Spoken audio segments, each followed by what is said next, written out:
This is the beginning of my front cutting garden. I believe this is its third year.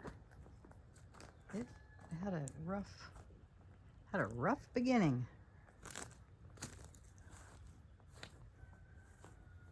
There's the pomegranate. The volunteer sunflower there.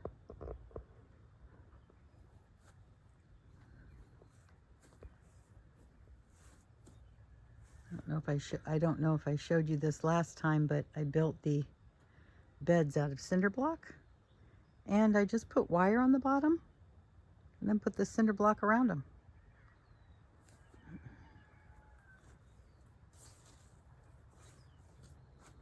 Another volunteer sunflower, the hollyhock starting to push some buds. And this is where I throw all the calendula seeds. When all the seed heads like this, I pop them off. And I just throw them down. Let them reseed themselves. This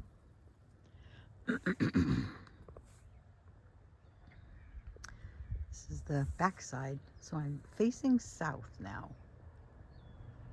And that's going to be my cucumber. I haven't planted it yet.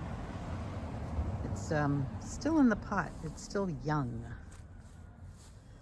A little bit too young. It doesn't even have its first full set of leaves on yet. This one's so pretty. Such a funny growth pattern. But the flowers are so pretty, I'm just letting it be all weird. And this one, very soft pink. So I should zoom in and show you what they look like close up. They're pretty.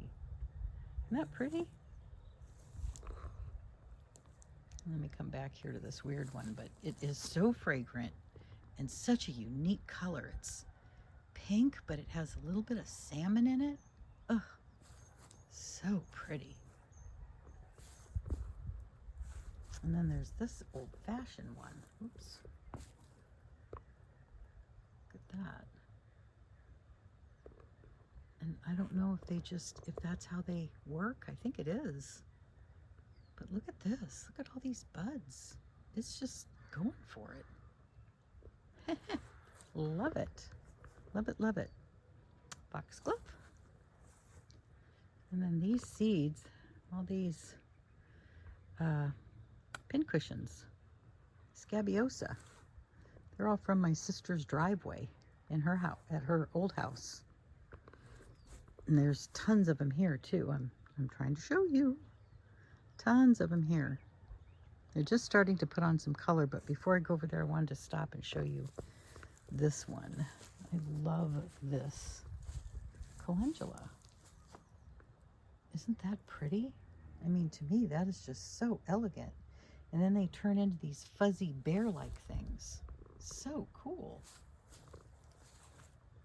Yeah, at one point I got all excited and I bought a whole bunch of different calendula seeds and just planted them all. Here's the scabiosa. Isn't that pretty? So there's light lavender, there's white, there's pink. That one's a little bit more fully open. Here's one that's more fresh. And then there's one that's even more fully open. So this is just going to be a riot of color in a week, which will be fun. And so this is where we pulled out all the boxwoods, and we put the boxwoods in the back to make a green screen when the new neighbors moved in. So it worked out perfect. I've got ginger in here. I've got some really cool sage. It's a dark purple. I forget what the name of it is. And a bunch of different calendulas. And I've been working on hollyhocks because I just wanted to fill in this space, just kind of like a wild garden. There's a hollyhock here. Another hollyhock. Scabiosas. More ginger. And then here's the sage with the nigella. This is the nigella. Loving a mist. And then there's the sage. And then there's more of these guys dotted in, of the ginger, which will be pretty. I mean, they need sun to bloom. I'm just hoping that I stay on top of watering them. I really need to put some automatic water out here so I don't have to stand here with a hose. It's just kind of silliness. And then this is where I planted my two squash and pumpkins. I actually think one is a crane melon. I don't know why I'd try it, but I thought I'd try it. One's a crane melon, and then the other one is a butternut. And so I'll just let them trail. I'll, you know, make them a direction for them. Oh, and I'll love all this. So wonderful. And this euphorbia was a volunteer a couple of years ago, and it just keeps going for it. I love it. It's time to cut it down. And I have some extra ginger. I need to tuck them in. And then my strawberries, my front patio. My strawberries, my strawberry tower. Oh, it's working. It's just some of the plants got a little beat up in the first couple of weeks. You can see it there. You can see that poor beat up thing. And then here's the coastal sweet peas. No fragrance, but very pretty. They are monsters though. Look at them. They're just taken over. That's all them there. That's all them here. I'll take you inside. Geranium. This is where a lot of the succulents live. I don't know how the light's going to do, but I love that little one. It's got one in there that's a little on the sad side, but oh well. And then over here, I just planted, these are new starts. I just planted that epiphyllum in a hanging basket in the back, and I will show you that one of these days.